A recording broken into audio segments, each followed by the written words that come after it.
নমস্কার, আমার নাম পতিত পাবন হালদার। আজকের যে প্রসঙ্গটা উঠে এসেছে আমি আলোচনা প্রথম থেকে শুনতে পারিনি, তো যাই হোক আমার আলোচনাটা যতটা শুনলাম অত্যন্ত ভালো লাগলো এই কারণেই যে আমার একটা গানের দুটো তিনটে লাইন, শ্বশুর বাড়ি আর বাপের বাড়ি ওই, তা তোমার বাড়ি ওই গো নারী, তোমার বাড়ি ওই। তাহলে নারীর কোনো বাড়ি নেই, নারীর কোনো সম্মান নেই। এই প্রসঙ্গটা আজকে আমাদের সামনে উঠে। আমরা একটা জিনিস লক্ষ্য করে যে আমার দু একটা প্রশ্ন আছে। প্রশ্ন হচ্ছে, আমরা এই নারী আন্দোলনের যে ইতিহাস, ভারতবর্ষের একটা হালকা হাওয়া আমি পেলাম যে 100 বছরের পুরনো বা 100 কম বেশি, কিন্তু আমরা যদি পুরাণ কথা দেখি তখনও দেখব নারীর আন্দোলন অন্যরকম ছিল এবং নারীর আন্দোলন অন্যভাবে ছিল। তো এবার প্রসঙ্গটা হচ্ছে, আমার নারীর ইতিহাসটা জানার খুব ইচ্ছা যে ভারত তথা পৃথিবীর নারী আন্দোলনের ইতিহাস, কারা নারী আন্দোলনটা করলো শুরু।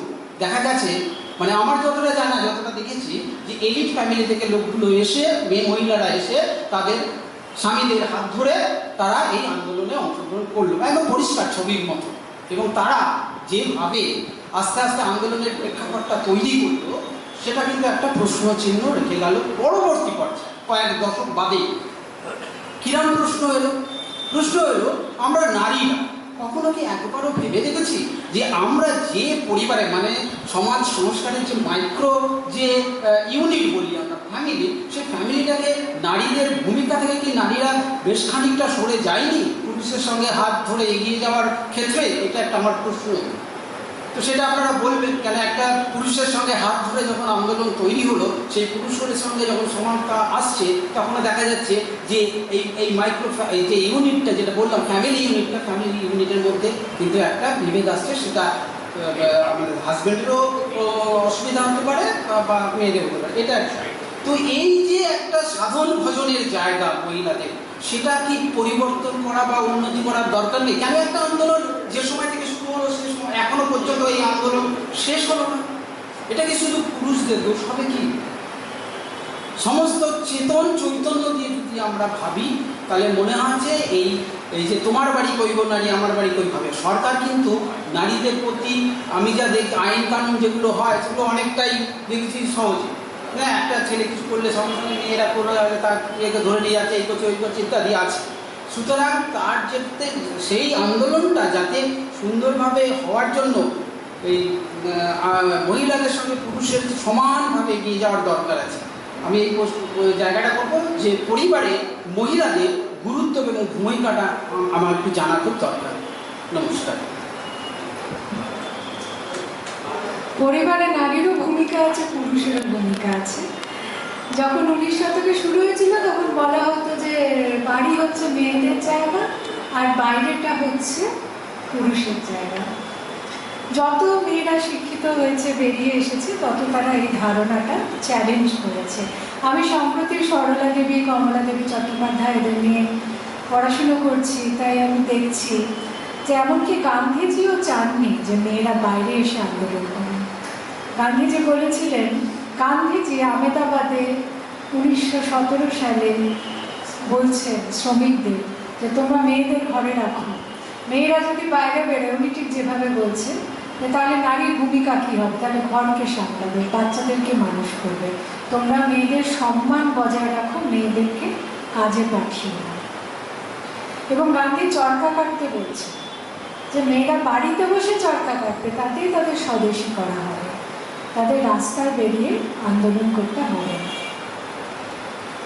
বাসন্তী দেবী, উর্মিলা দেবী, যারা চিত্তরঞ্জনের পরিবারের লোক, এবং বাংলার অগণিত মেয়ে যখন অসহযোগ আন্দোলন শুরু হলো, তারা গান্ধীর কথায় বসে থাকলেন না, তারা বাইরে গেলেন, বিদেশি বস্ত্রের দোকানে পিকেটিং করলেন, পুলিশের লাঠি খেলেন, জেলে গেলেন। যখন লবণ সত্যাগ্রহ গান্ধীজি করলেন, 71 জন যারা ওনার সঙ্গে ডান্ডিতে মার্চ করেছিল সব পুরুষ, কিন্তু ওখানে সরোজিনী নাইডু, কমলা দেবী চট্টোপাধ্যায় ডান্ডিতে ওনাকে মিট করলেন। হাজার হাজার মেয়ে বেরিয়ে এলো, তারা নুন বানালো, তারা লাঠি খেলো, তারা জেলে গেল। আর বাংলার বিপ্লবী মেয়েদের কথা তো জানেনি। প্রীতিলতা ওয়াদ্দেদার শেষ যে কথা বলে লিখে গেছিলেন সব মেয়ের জন্য, যে পুরুষটা করতে পারে, নারী শুধু তা পারে না, তার পারাটা তার কর্তব্য। উল্টো দিকটা আমরা পুরুষদের বলতে শুনে একমাত্র গান্ধী বলেছিলেন। সম্ভবত ভারতীয় পুরুষদের মধ্যে গান্ধী এই কথাটা সবচেয়ে বেশিবার এবং বেশি জোর দিয়ে বলেছেন যে বাড়ির সমস্ত কাজ পুরুষকেও করতে পারতে হবে, তার মধ্যে কোনো লজ্জা নেই, তার মধ্যে কোনো দ্বিধা থাকা চলবে না। এটা পুরুষের স্বাধীনতা, পুরুষের স্বতন্ত্র, এটাও সত্য একদম। সুতরাং মেয়েরা বাড়ির যেমন সব কাজ করবে, তিনি নিজে করে দেখিয়ে দিয়ে গেছেন। ছাগলের দুধ দোয়া থেকে রান্নাও করতেন, চটি নিজে যে চটি পরতেন গান্ধী, নিজে সেই চটি বানাতেন, আর চরকা যে বুনতেন সে তো আপনারা জানেন। সেই আদর্শটাকে কিন্তু কেউ কথা বলে না। এত যে গান্ধীর কথা শুনি সবটাই বাইরের অহিংসা, গৃহের অভ্যন্তরের যে সত্যাগ্রহ সেটা নিয়ে কেউ কথা বলে না। কিন্তু সেটাও তো পুরুষের ভূমিকা, সেখানেও তো হওয়ার কথা ছিল। আর এই যে বললেন তোমার বাড়ি কইব নারী, এখানে আমি বলি বাড়ি না থাকার সঙ্গে হিংসা, নারী হিংসার একটা খুব ঘনিষ্ঠ সম্পর্ক আছে, যেটা বিনা আগরওয়াল, খুব বড় নারীবাদী গবেষক, অর্থনীতিবিদ, তিনি দেখিয়ে দিয়ে গেছেন। যে উনি কেরলে, ভাবুন কেরল যেখানে মেয়েদের শিক্ষা এত বেশি, কেরলকে মডেল বলছেন অমর্ত্য সেন, সেই কেরলে যে মেয়ের জমি নেই, বাড়ি নেই, তার উপরে গৃহহিংসা, বরের পিটুনি, সোজা কথা 42%। যার নিজের জমি আছে, বাড়ি নেই, যে মেয়ে, তার উপরে হিংসার পরিমাণ 19%। কোথায় 42, কোথায় 19। যার জমি নেই, বাড়ি আছে 11%। আর যার মেয়ের নিজের নামে জমি বাড়ি দুটোই আছে 7%। তাহলে বলুন, যে একটি মেয়ে তার শিক্ষা কিংবা তার চাকরিও তাকে রক্ষা করতে পারে না, তাকে রোজগার রক্ষা করতে পারে তার নিজের নামে একটা বাড়ি। সেজন্য আমরাও ওই লোকসঙ্গীতের সুরে কথা বলতে পারি। আমরা আশ্চর্য, মানে পিতৃতন্ত্র কিভাবে কাজ করে, যে লক্ষ লক্ষ এমনকি কোটি কোটি টাকা একজন বাপ, একজন পরিবার মেয়ের বিয়েতে করা, মানে বিয়ের সমারোহ তো বেড়েই চলেছে। আজ মেহেন্দি, কাল সঙ্গীত, পরশু কি জানি ভিক্টোরিয়া ছবি তোলা, তারপরের দিন একটা কিছু, সে মানে 5-6 দিনের কমে আজকাল কোনো বিয়ে হয় না, এবং বিপুল সমারোহ হয়, বিপুল দান হয়, বিপুল খাওয়া দাওয়া। অনন্ত আম্বানির বিয়ে আমরা দেখলাম, এখন সবাই সেদিকে ছুটবে। অথচ মেয়েটাকে একটা বাড়ি কিনে দেওয়ার কথা, একটা ছোট ফ্ল্যাট, একটা ছোট বাড়ি, কি একটা বাড়ির ঘর অনেকদিন ভাড়া করে দেওয়ার কথা, এটা কেন বাবা মার মনে হয়? যেদিন জানবে যে আমি বার করে দিলে ওই মেয়ে যাওয়ার জায়গা আছে, সেদিন ওই মেয়ের গায়ে হাত তুলতে পুরুষ ভয় পাবে। কিন্তু আমরা লোক খাইয়ে আর গয়না দেখিয়ে, গয়নায় যে মেয়েদের কি উপকার হয়েছে আমি তো আজ অব্দি ভেবে পাই না, কিন্তু গয়নাই তাকে করতে হবে। এই যে মানে এই ফলস জিনিসগুলো আমরা তৈরি করে রাখি। পুরুষের ভূমিকা কি হবে, এটা সে যুগ থেকে আজকের যুগ পর্যন্ত একটাই কথা, নারীর ভূমিকা যা পরিবারে, পুরুষেরও ভূমিকা তাই, একই কর্তব্য। একমাত্র পুরুষ ব্রেস্ট ফিড করতে পারে না, আমি এটা স্বীকার করছি, কিন্তু যে সময় ব্রেস্ট ফিডিং করা, সে সময় বাচ্চাটার আরও অনেক কাজ করতে হয়। সে কাঁথা কাচতে পারে, সে বাচ্চাকে ঘুম পাড়াতে পারে, সে অনেক কিছু করতে পারে, এবং করতে পারা উচিত। মেয়ে বলে একটা মেয়ের কিছু কাজ, মানে এখন যেটা হয়েছে যে মেয়ে তো কি সবই তো করতে পারো, সুনিতা উইলিয়ামস তো মহাকাশে বসে আছে, কিন্তু পুরুষ বলে সে চাকরি করে খেতে পারে না। মানে এটা খুব আশ্চর্য, এটা খুব অদ্ভুত, এটা খুব আক্ষেপজনক যে মেয়েদের কাজের ভার পুরুষরা গ্রহণ করে না বলে মেয়েদের কিন্তু কাজ ছেড়ে দিতে হয়।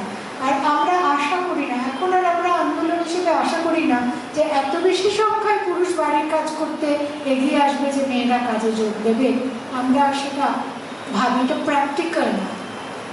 আশা করি, দাবি করি কিন্তু আমরা শেষোক্তি যেটা এখন চাই যে কেয়ার ইনফ্রাস্ট্রাকচার তৈরি হোক, বৃদ্ধদের পরিচর্যা, শিশুদের পরিচর্যা, পরিকাঠামো তৈরি হোক, যাতে সেই পরিষেবাগুলো মেয়েরা অন্তত কিছু পয়সা দিয়ে কিনতে পারে, যাতে মেয়েটাকে।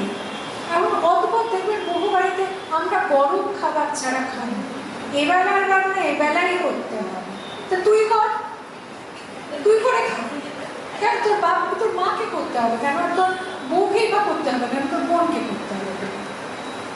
এই মানসিকতাগুলো থেকে আমরা যতদিন মানে এর জন্য কিন্তু, আর মেয়েদের এত গিল্ট, মেয়েরা সারাক্ষণ অপরাধ বলতে দেবো, আমি আমার ছেলের মুখে খাবারটা তুলে দিতে পারলাম না, নিশ্চয়ই ও কম খেয়েছে, দেখা যাচ্ছে তার ওজন ঠিক আছে, ডাক্তার বলছে আর খাওয়াবেন না, তবু সে মা কেঁদে কেঁদে মরে যাচ্ছে যদি সে অফিসে থাকে, তো আমি তো খাওয়াতে পারলাম না।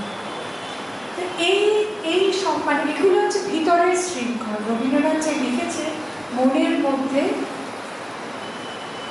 চিরদিন শিকল করার নিরবধি, মনের মধ্যে নিরবধি শিকল করার কারখানা।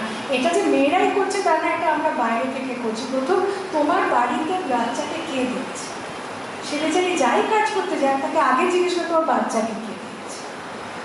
আমার এক বন্ধু রেগে গিয়ে বলছে, আমার বাচ্চা হামাগুড়ি দিয়ে মামা করে কাঁদছে, আমাকে জিজ্ঞেস করবেন না কে দিচ্ছে। মানে এই মাইন্ডসেট থেকে আমাদের বেরোনো দরকার, এবং মেয়েরা যাতে কাজে সম্মানের সঙ্গে, মর্যাদার সঙ্গে, নিরাপত্তার সঙ্গে এবং শ্রমের যথাযথ মূল্য পাওয়ার নিশ্চয়তার সঙ্গে, পিএফ ইএসআই এর মতো সামাজিক সুরক্ষা পাওয়ার নিশ্চয়তার সঙ্গে যোগ দিতে পারে, তার জন্য আমাদের কাজ করতে হবে। কিভাবে করব সেটাই আলোচনার বিষয়।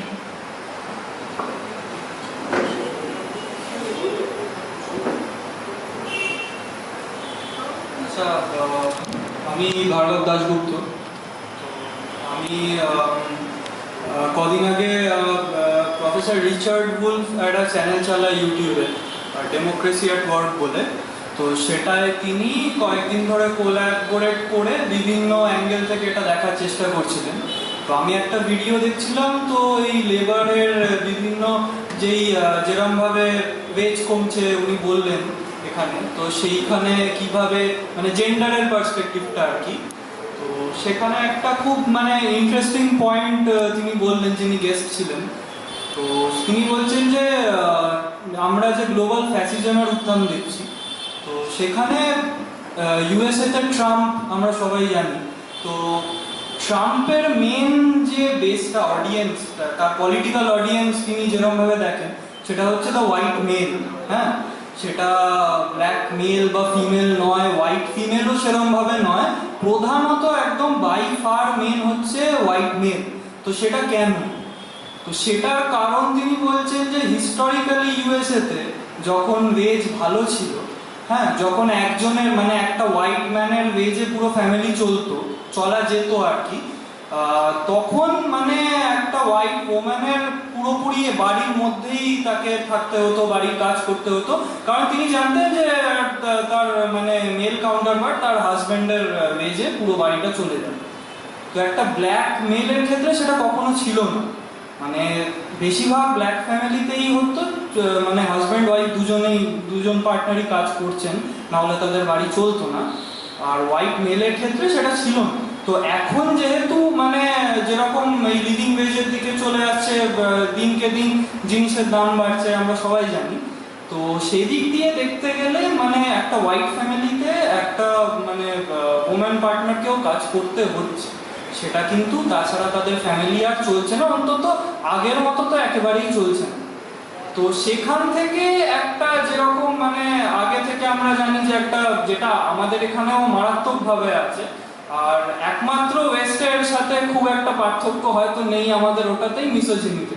তো সেখানে একটা হোয়াইট মেলকে এরকম যেরকম অ্যাবর্শন রাইটস বলতে গেলে সব কিছুতেই মানে মানে একটা ওমেন্স রাইটস এই অ্যাটাকটা আনছে এই কারণেই, কারণ মানে এইটা দেখানোর জন্য যে হোয়াইট মেলকে যে একটা মানে মেয়ে তো বাড়িতে থাকতো, একটা মেয়ে এত মানে বাড়ন্ত কেন হবে, হ্যাঁ, তো সেখানে আমিও আমি যেই জায়গাটা একটু ক্ল্যারিফাই করলে মানে আমার সুবিধা হবে আরো বুঝতে, সেটা হচ্ছে যে আমাদের ভারতীয় ফ্যাসিজম যে উত্থানটা আরএসএস এর, হ্যাঁ, তো এই যে ভারতীয় সংস্কৃতি মানে একেবারে মানে কদিন আগেই ঘটেছে, আমি দার্জিলিং থেকে ফিরছিলাম, যেই ট্রেনে ফিরছিলাম সেখানে আলোচনা হচ্ছিল আমার সামনে মানে আজকাল পলিটিক্সের ব্যাপারে। তো যাই হোক, তো সেখানে একজন হঠাৎ করে মানে যিনি বলছিলেন আর কি প্রধান বক্তা ওই ঠেকের মধ্যে, তো তিনি হঠাৎ করে বলে উঠলেন যে সিগারেট খাওয়া তো এখন খুব বেড়ে গেছে কলেজে, ছেলেদের থেকে মেয়েরাই তো এখন এটাতে এগিয়ে সিগারেট। যাই হোক, এই তথ্য উনি কোথা থেকে পেলেন আমি জানি না, আমি অনেক কলেজে গেছি, কোথাও এটা দেখিনি। আর দেখলে মানে কিছু মানে খারাপও লাগতো না, ওনার যতটা লেগেছে কিছুই লাগতো না। যাই হোক, তো তারপর যেই কথাটা বললেন সেটা আমরা সবাই মিডিয়াতে অনেকবার শুনেছি, এই ভারতীয় সংস্কৃতি, ঠিক আছে, তো এই ভারতীয় সংস্কৃতি আজ কোথায় যাচ্ছে? তো ভারতীয় সংস্কৃতিটাও কি ট্রাম্পের মেক আমেরিকা গ্রেট অ্যাগেনের মতো একই জিনিস না? আর আমি এখানেই বলতে চাইছি, আমাদেরও আজকে যেহেতু একটা যে কোনো স্পেশালি যারা একেবারেই মানে ইকোনমিক্যালি লোয়ার এন্ডে, যেরকম একজন মিলস, তো সেখানেও মানে আমি যতটুকু কথা বলেছি ভিক্টোরিয়া মিল বা ভদ্রেশ্বর মিলের শ্রমিকদের নারীরাও এগিয়ে আসছে, তারা আন্দোলন চাইছে, হচ্ছে না আমরা জানি খুব একটা ভালোভাবে সংগঠিত হয়ে সচেতনভাবে, কিন্তু এটা তারা চাইছে। তো সেখানে এইটাও কি এই জন্য না যে আগে মানে এই নারীর যে এক্সপ্লয়েটেডও বলবো না, একেবারে আনরেকগনাইজড লেবার আমি বলবো, যেটা বাড়ির খাটনিটা, এটা তো মেয়েরাই করবে, এটার জন্য আবার মানে আলাদা করে চাইবে কি?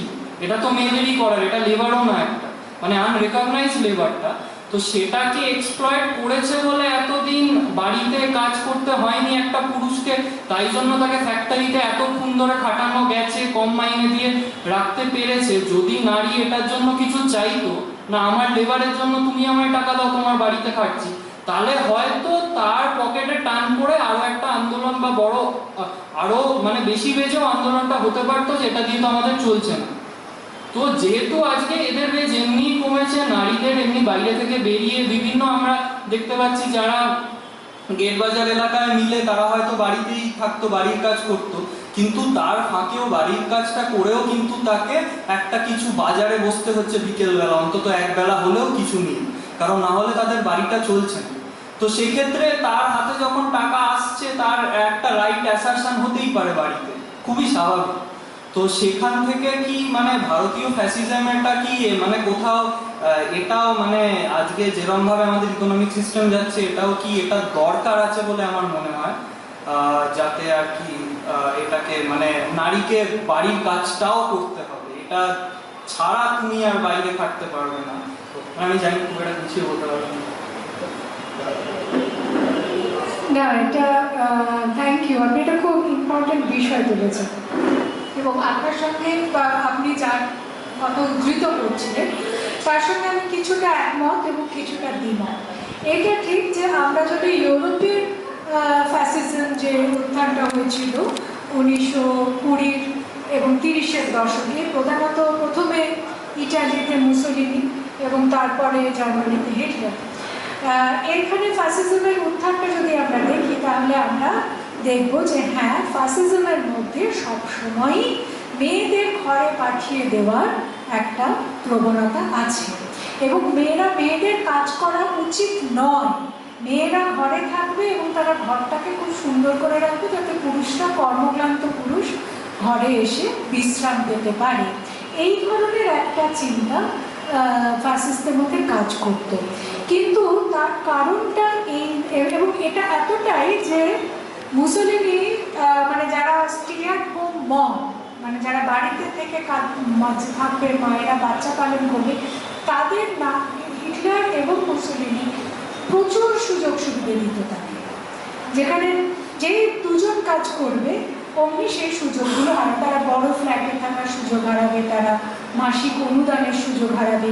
এই ধরনের নানা আইন, নানা ব্যবস্থার মধ্যে দিয়ে মেয়েদের ঘরে রাখার চেষ্টা হয়েছিল, কিন্তু গবেষকরা দেখিয়েছেন যে ইটালি এবং জার্মানি এই দুটো দেশেই এই সময় যত বেশি মেয়ে কাজে অ্যাকচুয়ালি যোগ দিয়েছিলেন অত আগে কখনো দেননি। তার কারণ হচ্ছে, যেটা আমরা সবাই বুঝি, পুরুষ বা মহিলা, ধরুন একজন পুরুষকে যদি আমি বলি, আচ্ছা আমি আপনাকে মাসে কিছু হাত খরচ দেবো, আর আপনাকে আমি দুবেলা রান্না করে খাইয়ে দেবো, সব কিছু দেবো, তুমি বাড়িতে থাকো, সে কি রাজি হবে? কাজটা কিন্তু শুধু জীবন নির্ধারণের উপায় তা নয়।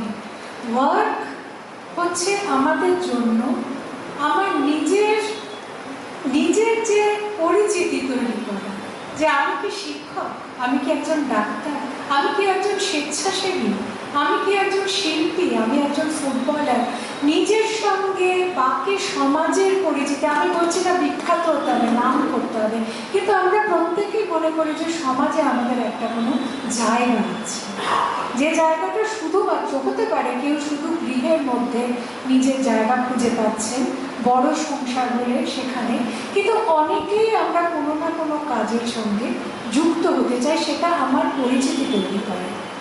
ফলে কাজের দ্বারা, কাজের সঙ্গে আমার পাঁচটা মানুষের সঙ্গে যে সম্পর্ক তৈরি হয়, তার থেকে আমার যে স্যাটিসফ্যাকশন, নিজেকে তৈরি করা, নিজের বোধ চেতনা তৈরি হওয়া, এটা একটা খুব বড় আকর্ষণ। যারা কাজ করেন তারা সবাই যে টাকার জন্যও কাজ করেন তা না, অনেকে বেশি মানে পুরুষ বা মহিলা যেই হন না কেন, অনেকে দেখবেন আইটিতে চাকরি করতো, এখন সে একটা অর্গ্যানিক ফার্মে কাজ করছে। কেন করছে? তাতে টাকা রোজগার একমাত্র উদ্দেশ্য নয়। বহু মহিলা আমরা দেখেছি, সে যা কাজ করছে তার অধিকাংশটাই হয়তো দান করছে, সে হয়তো সারাদিন পড়াচ্ছে, অথচ বিকেলে শেষে পাড়ার বাচ্চাদেরকে নিয়ে কিছু একটা করছে, নাটক করাচ্ছে। ওই কাজের মধ্যে আমি নিজের পূর্ণতা খুঁজে পাই। কাজ হচ্ছে পূর্ণতার উপায়, যার জন্য রবীন্দ্রনাথ সোশ্যাল মানে প্রাইভেট প্রপার্টিকে কখনো অপোজ করেননি। রবীন্দ্রনাথ বলতেন যে নিজের একটু সম্পদ থাকলে তবে মানুষ নিজেকে এক্সপ্রেস করতে পারে, সেটা শিল্পের মধ্যে দিয়েই হোক বা অন্য কোনো কাজের মধ্যে দিয়েই হোক। এটাও কিন্তু কাজের একটা খুব বড় জায়গা। ফাসিজম যে মেয়েদের জন্য এই কাজের পরিসরটা স্বীকার করে না, মেয়েদেরকে চুজ করা, দেখুন why it is fascist, because it is not giving women a choice। যে কোনো গণতন্ত্র, যে কোনো প্রজাতন্ত্র সে তো দেখবে না যে পুরুষ কি মহিলাকে যাই হও না, তুমি কি করতে চাও, তুমি একজন ব্যক্তি, তুমি একজন সিটিজেন, নিজের জীবনের উপর তোমার যে বেশি অধিকার আত্মকারী থাকতে পারে না। মাঝরাতেও যদি কোনো মেয়েকে প্রসব করাতে নিয়ে যেতে হয়, তাকে নিয়ে যেতে হবে হাসপাতালে, এবং যে কোনো কাজ তাকে দিয়ে করানো হয়। এমনকি মাধ্যমিক পরীক্ষা হলে তাকে স্কুলে গিয়ে বসে থাকতে হবে, ফুটবল খেলা হলে তাকে পাশে গিয়ে বসে থাকতে হবে, প্রধানমন্ত্রী আবাস যোজনার বাড়ি কে পেয়েছে জানতে চাইলে তাকে সমীক্ষা করতে, এগুলো তার জব ডেসক্রিপশনে আসে না। তাকে রিপ্রোডাক্টিভ অ্যান্ড চাইল্ড হেলথ যে প্রজেক্টের আন্ডারে রাখা হয়েছে, সেখানে মা এবং গর্ভবতী মা এবং শিশু এবং সদ্যপ্রসূতি মা, শুধু তাদেরকে দেখা দরকার। একটা বিশাল কাজ, এটা অত্যন্ত গুরুত্বপূর্ণ। এই কাজ যে বাইরে আরো কত কাজে মেয়েদের দিয়ে হয়, যেমন অঙ্গনবাড়ি কর্মীকে কত বিষয়ে রেজিস্টার রাখতে হয়, তাকে সাসপেন্ড করা হয়, তাকে ধমকি দেওয়া হয়, তাকে সব রকম সরকারি শাস্তি দেওয়া হয়, কিন্তু সরকারি কর্মীর আইডেন্টিটি তাকে দেওয়া হয় না।